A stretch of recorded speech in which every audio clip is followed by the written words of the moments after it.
The Second World War ended in 1945. It left Europe devastated and divided. Two new superpowers emerged. These were the United States and the Soviet Union. They had very different ideas about how countries should be run. The United States championed democracy and capitalism. The Soviet Union promoted communism. This clash of ideologies created a long period of tension. This period was known as the Cold War. It was not a direct war between the two superpowers. Instead, it was fought through proxy wars and an arms race. Mistrust and suspicion defined their relationship for decades. Europe became the main stage for this ideological battle. The continent was split in two. An iron curtain descended, as Winston Churchill famously said. This was a symbolic and physical barrier. It separated Western Europe from Eastern Europe. Western European countries aligned with the United States. They formed democratic governments. Eastern European countries fell under Soviet influence. They became communist states. Germany, at the heart of Europe, was also divided.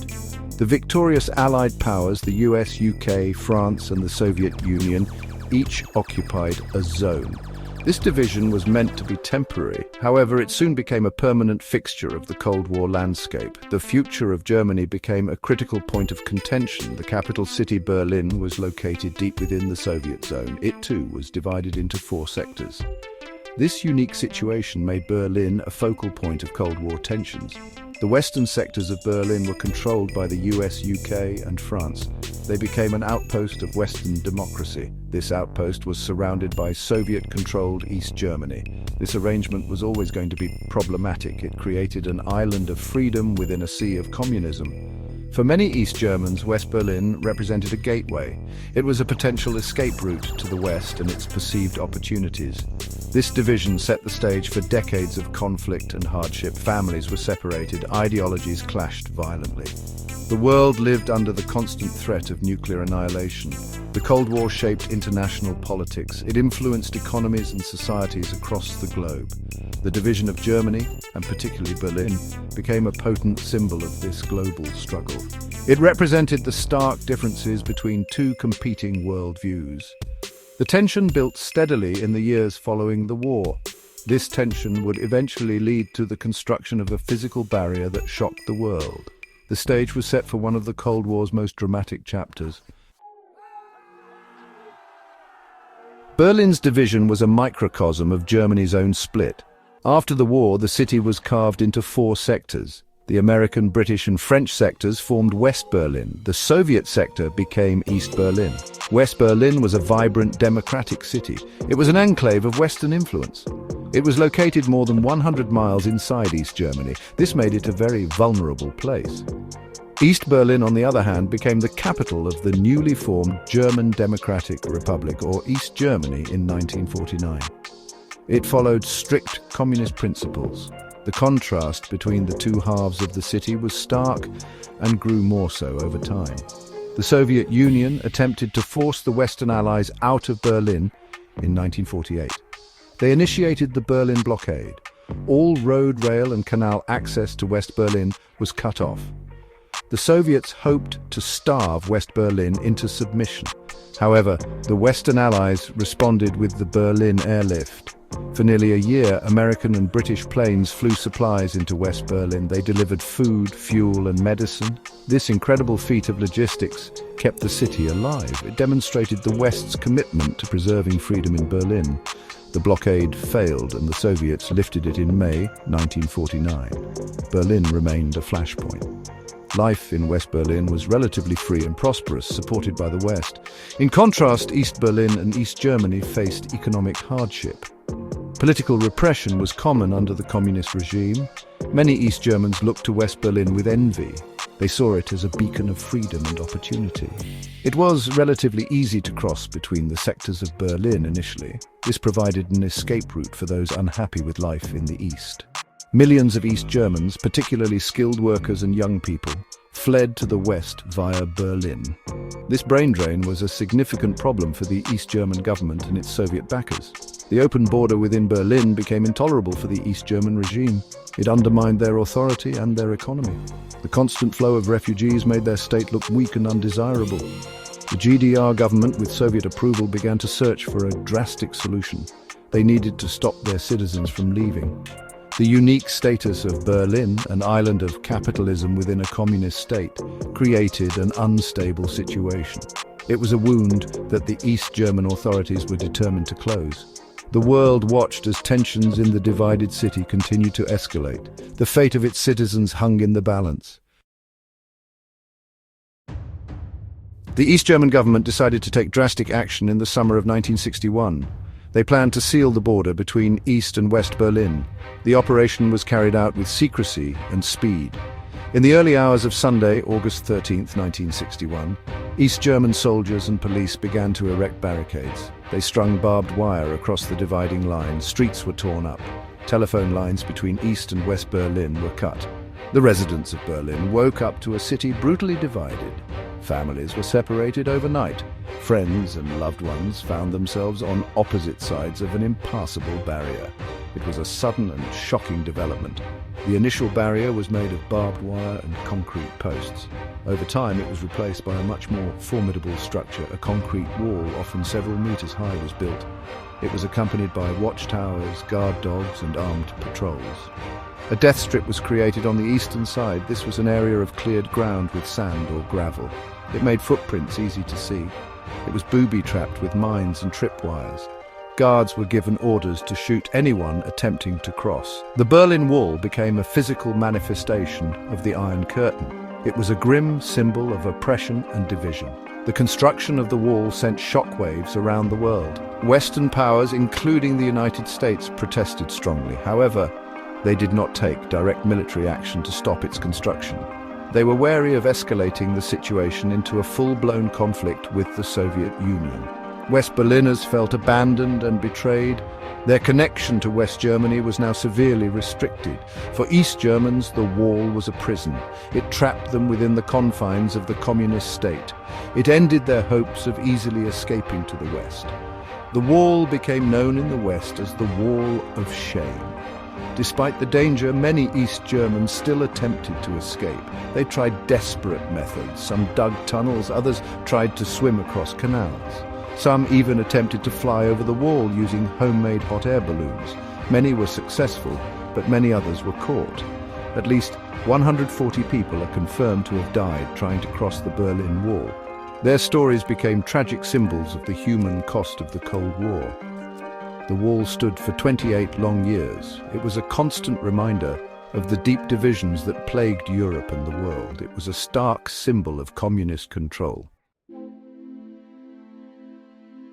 For nearly 3 decades, the Berlin Wall defined life in the city. In West Berlin, life continued with a strange mix of vibrancy and isolation. It was an island of Western culture. It received significant financial support from West Germany and the Allies. This allowed it to maintain a high standard of living. However, the presence of the wall was a constant, grim reminder of the city's precarious position. West Berliners could look across the barrier. They saw their fellow Germans living under a very different system. The wall was a scar on the city's landscape. It was a daily reminder of lost unity and freedom. In East Berlin, the wall had a profound and chilling effect. The East German government portrayed it as an anti-fascist protection barrier. They claimed it was necessary to keep out Western spies and saboteurs. In reality, its main purpose was to prevent East Germans from fleeing. Life in East Berlin was characterized by state control. The Stasi, the secret police, maintained a vast network of informants. They monitored citizens for any sign of dissent. Freedoms of speech, press and assembly were severely restricted. While basic necessities were provided, consumer goods were often scarce. People faced long queues for many items. Despite the oppression, life went on in East Berlin. People found ways to cope and create their own communities. There were cultural events and social activities, though often under state supervision. However, an undercurrent of discontent always simmered beneath the surface. Many East Germans privately yearned for the freedoms and opportunities they saw in the West. They received glimpses of Western life through television and radio broadcasts from West Berlin. These broadcasts, though officially discouraged, were widely watched. They offered a window into a different world. This only fueled the desire for change among many. The wall did not just divide a city, it divided families and a nation. Grandparents could not see their grandchildren. Siblings lived in different worlds, separated by concrete and barbed wire. Occasional visits were sometimes permitted, but the process was difficult and bureaucratic. The emotional toll of this separation was immense. The wall stood as a brutal symbol of the Cold War's human cost. It represented the suppression of individual liberty. It stood for the artificial division of a people who shared a common language and culture. The desire for reunification, though suppressed, never truly died. It waited for an opportunity to re-emerge. Section 5. Whispers of Freedom, Cracks in the Eastern Bloc. By the late 1980s, the political landscape in Eastern Europe began to change. You see, the Soviet Union, under its new leader Mikhail Gorbachev, embarked on a path of reform. Gorbachev introduced policies of glasnost, which means openness, and perestroika, or economic restructuring. These reforms were, well, intended to revitalize the struggling Soviet system. However, they also had some unintended consequences. They encouraged greater political debate and dissent, and they also signaled a shift in Soviet policy towards its satellite states in Eastern Europe. The Brezhnev Doctrine, which had justified Soviet intervention in other communist countries, was effectively abandoned. This gave reform movements more room to grow. Other Eastern Bloc countries began to experience their own transformations. Poland, for instance, saw the rise of the Solidarity movement. This independent trade union challenged the communist government. Meanwhile, Hungary also started to implement political and economic reforms. In May 1989, Hungary began dismantling its border fortifications with Austria. This was, quite frankly, a significant development.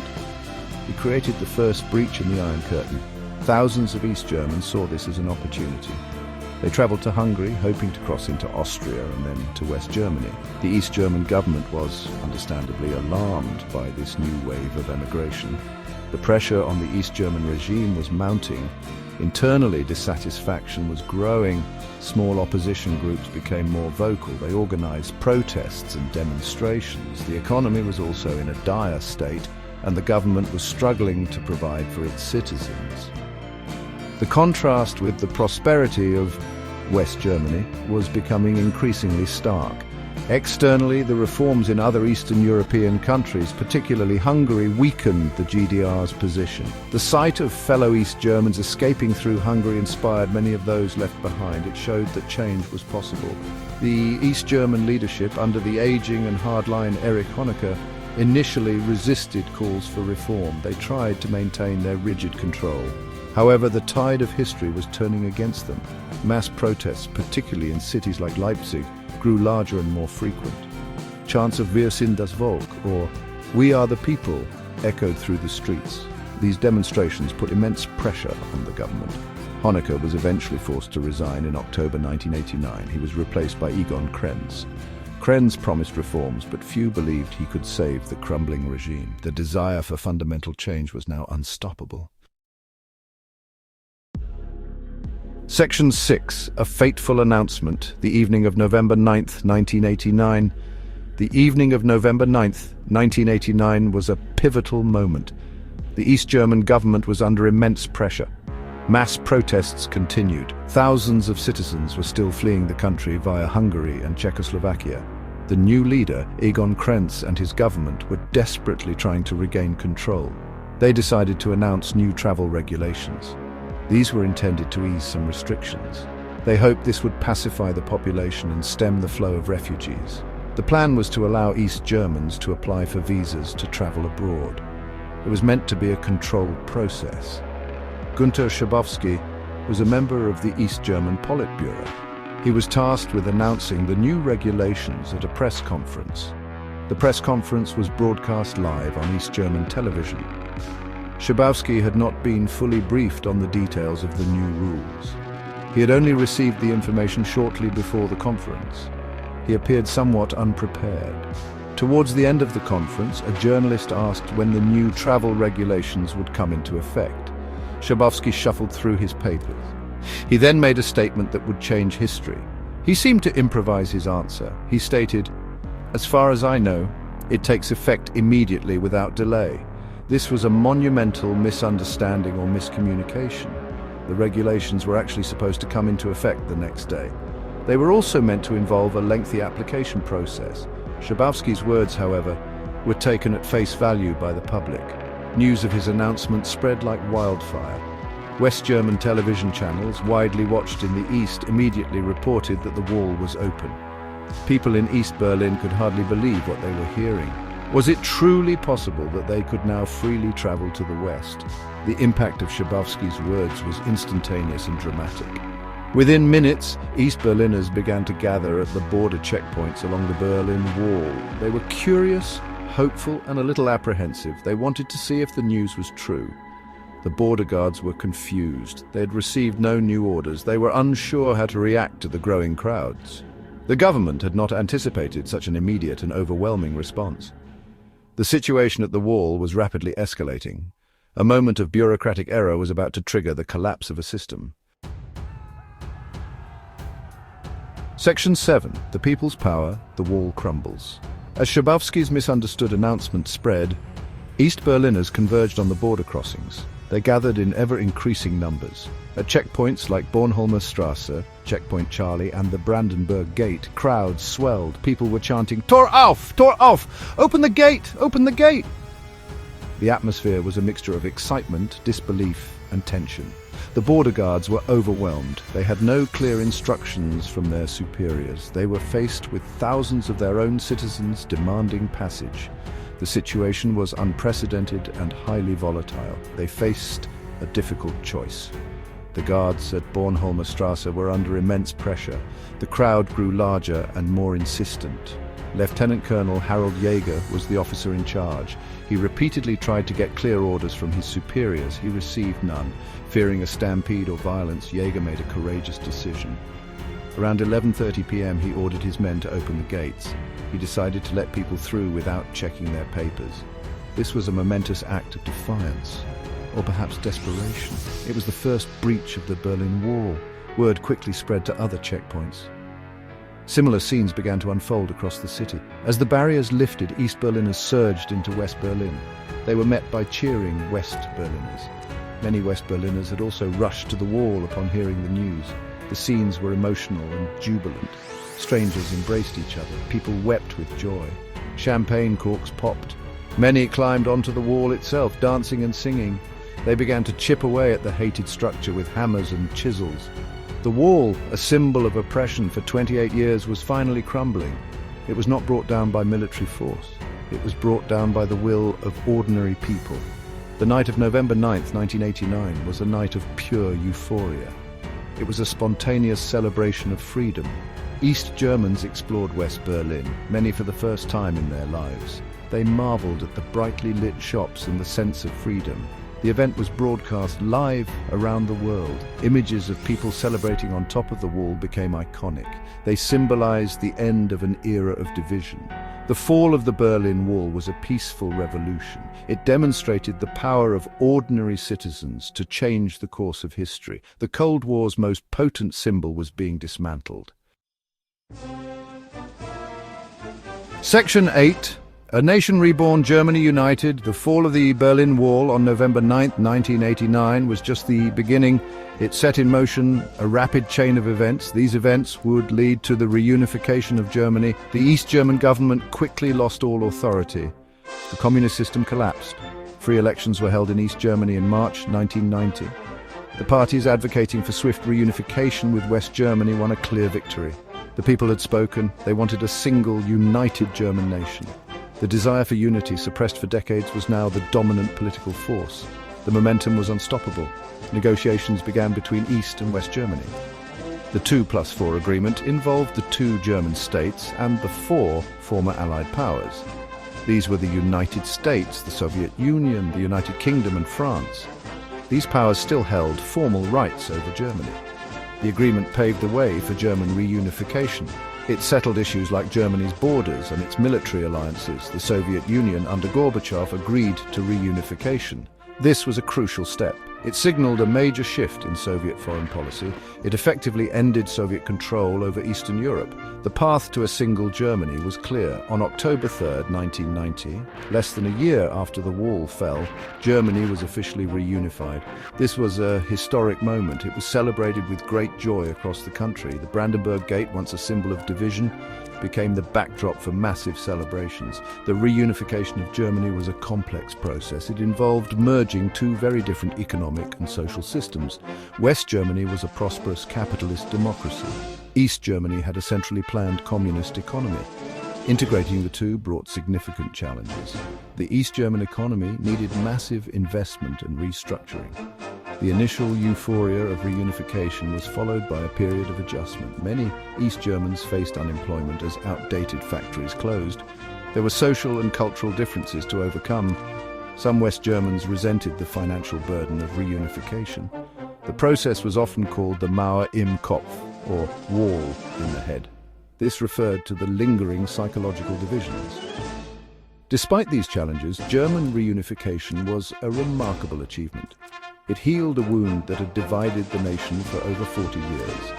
It marked the end of Germany's Cold War division. It created a new, powerful and democratic nation at the heart of Europe. Section 9. The end of an era, a new global landscape. The fall of the Berlin Wall had profound global significance. It was not just a German event, it was a turning point in world history.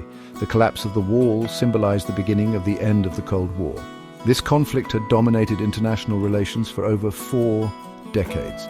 The Iron Curtain, which had divided Europe, was torn asunder. Communist regimes across Eastern Europe began to crumble one by one. Inspired by the events in Berlin, people in Czechoslovakia, Romania, Bulgaria, and other countries rose up. They demanded democratic reforms and an end to Soviet domination. The collapse of communism in Eastern Europe happened with astonishing speed. The Warsaw Pact, the military alliance of Soviet bloc countries, dissolved in 1991. The Soviet Union itself began to unravel. Its constituent republics declared independence.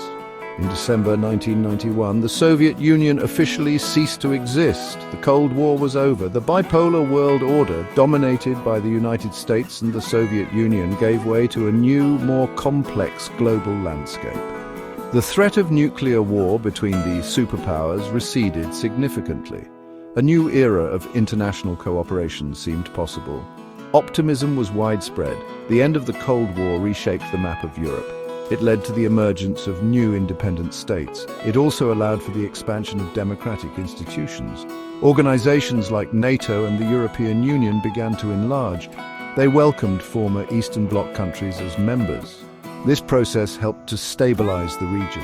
It promoted economic development and democratic values. However, the post-Cold War world also faced new challenges. Ethnic conflicts erupted in some areas, such as the former Yugoslavia. New geopolitical rivalries began to emerge. The transition was not always smooth. Nevertheless, the fall of the Berlin Wall remains a powerful symbol of hope and change. It demonstrated that even the most entrenched divisions can be overcome. It showed the power of popular movements to achieve freedom and democracy. The events of November 9, 1989, reminded the world that history is made by people. Their courage and determination can topple walls, both physical and ideological. The legacy of the fall of the Berlin Wall continues to inspire those who strive for liberty and self-determination around the globe. It marked a decisive victory for freedom and a new beginning for millions.